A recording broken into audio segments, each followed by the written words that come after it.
नमस्कार दोस्तों, स्वागत है आप सभी का आपके अपने परिवार द ज्ञान कुंभ में। और ये है द ज्ञान कुंभ की स्पेशल सीरीज कक्षा परिचर्चा। आज का हमारा विषय है गणित। इससे पहले वाले गणित की वीडियो में हमने क्लास 10 का मैथमेटिक्स पढ़ा, जिसमें हमने उसके चैप्टर 4 की एक्सरसाइज 4.3 को समाप्त कर दिया। आज हम एक्सरसाइज 4.4 से रिलेटेड कॉन्सेप्ट्स को समझेंगे।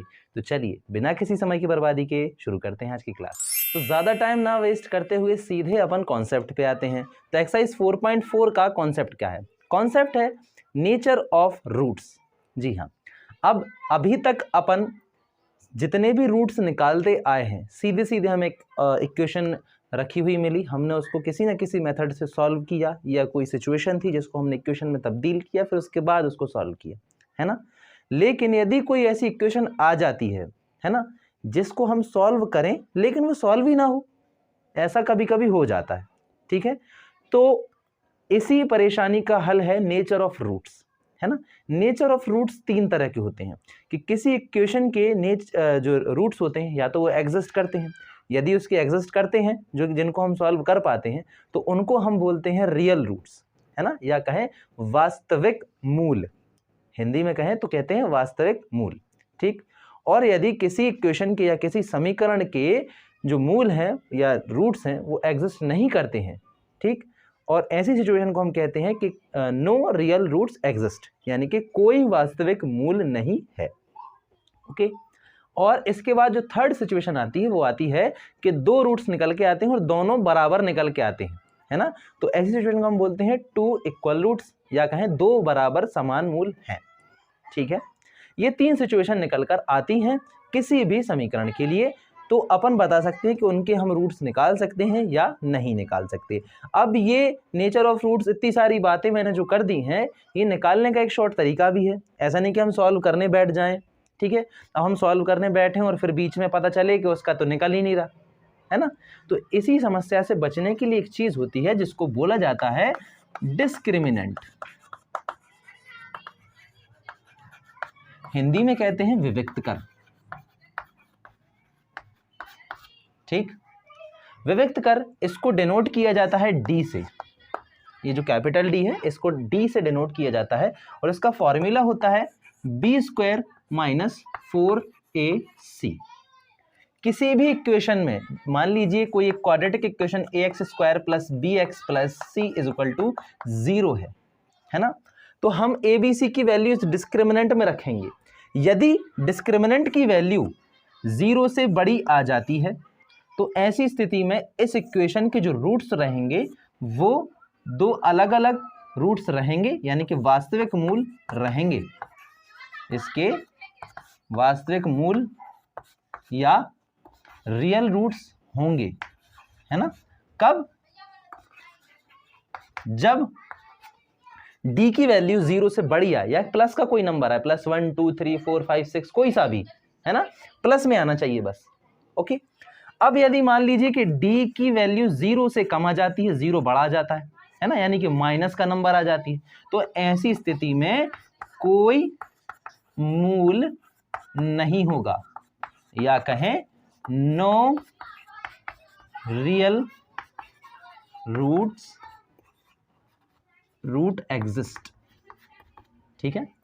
किसी तरह का कोई वास्तविक मूल नहीं होगा, ओके। अब हम चले अगले वाले पे। तो d की वैल्यू अगर मान लीजिए 0 के बराबर ही आ जाती, यानी 0 ही आ जाए, ठीक है, तो ऐसी स्थिति में दो बराबर मूल निकल कर आएंगे, या कहें टू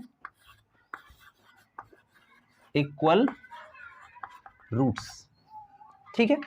ये इस पूरे चैप्टर का बेसिक कॉन्सेप्ट है। हमें कोई एक इक्वेशन दी होगी, उस इक्वेशन का पहले हमें डी निकालना होगा, ठीक है। यदि डी की वैल्यू 0 से बड़ी या 0 के बराबर आती है तो ही हम उस इक्वेशन को आगे सॉल्व कर पाएंगे, अन्यथा यदि उसकी वैल्यू माइनस में आ जाती है, ठीक है, तो कोई मूल होगा ही नहीं। जब कोई मूल होगा ही नहीं तो उसको सॉल्व कैसे किया जाएगा, ठीक है। तो बस चलिए अब अपन सीधे चलते हैं एक्सरसाइज पे और उसके सवालों को करके इस चीज को और अच्छे से समझते हैं। तो अब हम एक्सरसाइज 4.4 के पहले क्वेश्चन का पहला सवाल देखते हैं, लेकिन उससे पहले पहला क्वेश्चन हम पढ़ेंगे। उसमें क्या लिखा है? उसमें लिखा हुआ है कि नीचे कुछ इक्वेशन लिखी है उन इक्वेशन को हमें उनका डी निकालना है या कहें डिस्क्रिमिनेंट निकालना है और फिर उनसे नेचर ऑफ रूट्स पता करना है। ठीक है, यदि डिस्टिंक्ट रूट्स हैं या कहें समान अलग अलग रूट्स हैं और उसके बाद या फिर समान रूट्स हैं तो हम उनको आगे सॉल्व करें, अन्यथा उनको आगे सॉल्व नहीं करना है, कर ही नहीं पाएंगे। ठीक है, तो सबसे पहले पहला वाला इक्वेशन देखते हैं। पहला इक्वेशन हमें दिया है 2x² - 3x + 5 = 0। पहले हमें इसका डिस्क्रिमिनेंट निकालना है। ठीक है, इसके नेचर ऑफ रूट्स पता करने हैं। तो देखिए सबसे पहले ए बी सी की वैल्यू, ए क्या है 2, बी कितना है -3 और सी है अपने पास 5। यदि आपको ए बी सी की वैल्यू नहीं निकालना आती है तो आप इस इक्वेशन को हमेशा याद रखें, आप इससे कंपेयर करके वैल्यू निकाल सकते हैं। x² के साथ जो कुछ भी, x की जगह y भी हो सकता है, कोई और अदर वेरिएबल भी हो सकता है। तो x² के साथ जो भी है, a की वैल्यू, x के साथ क्या है 2, x के साथ क्या है b, तो देखिए ये b -3 और c बिना x y का c। ठीक है, a b c की वैल्यू निकाल ली। अब देखिए d हमें मालूम है कि सिंस d = होता है b² - 4ac, हम सबकी वैल्यू रखें तो b की वैल्यू -3 और इसका स्क्वायर -4, a की वैल्यू 2 और c की वैल्यू 5, 3 3 जा 9 -4 2 जा 8 एंड 8 5 जा 40। अब 9 में से 40 तो माइनस होते नहीं, तो 40 में से 9 माइनस कर देते हैं। 40 में से 9 माइनस हो जाएंगे तो बचेंगे 31। 40 बड़ा है, माइनस में है तो माइनस का 31। अब आप d की वैल्यू देख सकते हैं, d की वैल्यू कितनी आई है -31। जैसा कि मैंने अभी थोड़ी देर पहले बताया, यदि कोई माइनस में नंबर होता है, ठीक है, अगर नंबर लाइन पे देखें तो माइनस का हर नंबर 0 से छोटा होता है, यानी कि d की वैल्यू 0 से कम आई है। ठीक है, देन सिंस d जो है वो 0 से छोटा है। ठीक है, अब d अगर 0 से छोटा है तो ऐसी स्थिति में नो रियल रूट्स एग्जिस्ट। बस यही हमारा सवाल खत्म हो गया।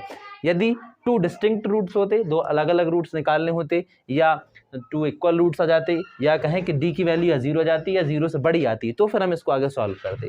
अब आई नहीं तो फिर इसको आगे हम सॉल्व नहीं कर सकते। चलिए अब बढ़ते हैं अपनी नेक्स्ट इक्वेशन। तो देखिए पहली इक्वेशन से हमने इस कॉन्सेप्ट को अच्छे से समझा। अब बारी है एक प्रैक्टिस के लिए एक इक्वेशन और करने की। तो देखिए इक्वेशन में हमारे पास सामने लिखे हैं 3x² - 4√3x + 4 = 0। इससे हम a b c की वैल्यू निकालेंगे। a की वैल्यू 3, b की वैल्यू -4√3 एंड c की वैल्यू 4। ठीक है, सीधे सीधे रखेंगे, सिंस d = होता है b² - 4ac, तो b क्या है यहाँ पे -4√3 और इसका किया हमने स्क्वायर, -4, a की वैल्यू 3, c की वैल्यू 4। देखिए अब इसका हम स्क्वायर करें तो 4 का स्क्वायर 4 4 जा 16 और √3 का स्क्वायर 3, माइनस स्क्वायर में चला जाएगा। ठीक है, प्लस हो जाएगा, -4 4 जा 16, 16 3 जा 48, यहाँ भी 16 3 जा 48 -48 क्या आ जाएगा अपने पास 0। d की वैल्यू क्या आ गई 0। देखिए since d = 0 then 2 equal roots exist. अब देखिए 2 इक्वल रूट्स एग्जिस्ट करते हैं। अब जैसा कि मैंने आपको बताया था कि इक्वल रूट्स यदि एग्जिस्ट करते हैं तो आपको आगे सॉल्व करना होगा, तो हमें भी इसे सॉल्व करना ही पड़ेगा। तो हम इसे फार्मूला मेथड से सॉल्व करेंगे। फार्मूला मेथड के according x = -b ± √b² - 4ac। आप चाहें तो फैक्टराइजेशन से भी कर सकते हैं, कोई पाबंदी नहीं है। ठीक है, 2a x = -b, b की जगह हम क्या रखेंगे माइनस का 4√3 और एक फॉर्मूले का माइनस लगाना ही पड़ेगा, ±√b², यानी कि देखिए b² - 4ac की पूरी वैल्यू हम 0 निकाल चुके हैं तो अंडर रूट में आ जाएगा 0। यहाँ पे हम देखो b² - 4ac की वैल्यू निकाली हमने, तो b² - 4ac की वैल्यू क्या जाएगी 0 आ जाएगी। अपॉन में 2 इंटू a की वैल्यू कितनी है हमारे पास 3, तो 3 हम रख देंगे। x बराबर माइनस माइनस प्लस, तो 4√3 अपॉन में 3 2 जा 6। ओके, अब आप चाहें तो 2 से इन दोनों को डिवाइड कर सकते हैं, 2 से इसे 2 से इसे, तो x बराबर मेरे पास क्या आ जाएगा 2√3 अपॉन में 3। ठीक है, और ये आपका हो गया आंसर।